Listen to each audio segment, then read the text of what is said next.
放的墨鱼骨吃完了，再给它放一串。墨鱼骨是补钙跟补盐的，养鹦鹉必备的。这墨鱼骨我是买的散装的，一片一片的，自己串成一串的。放了3片给他们，可以吃很久了，可以吃1个多月了。这是昨天放的苹果，给它换点新鲜的。2只家伙飞得好高啊，飞到竹尾上面去了。蛋小米没多少了，给它加点。再给它们放一点水果蔬菜。飞上去玩了半小时了，还在上面。玩累了才会下来了。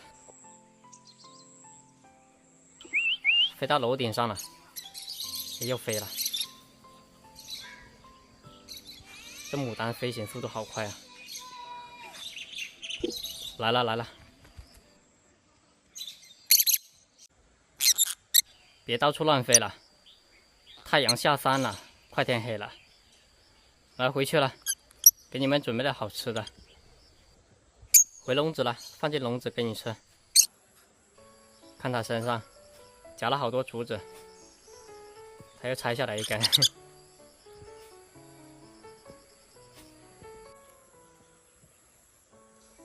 都没回窝就拆下来了，不是说拆回去做窝吗？回到鸟窝再拆下来啊！夹了这么多竹子，都进去了，快天黑了。放的水果蔬菜他们都没吃，大晚上不休息在干嘛呢？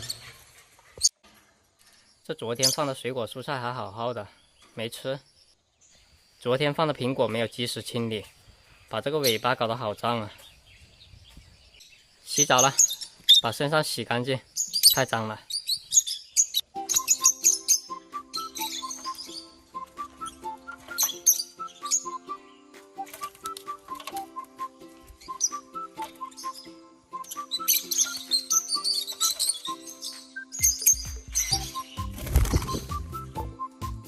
就洗了一个爪子跟脸，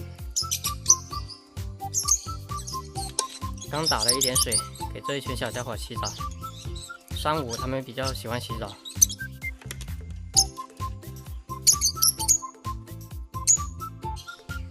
飞到这个豆角上面了，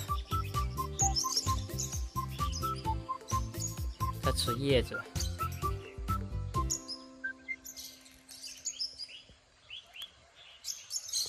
羽毛已经凉干了，回笼子干饭了，放它们回去了。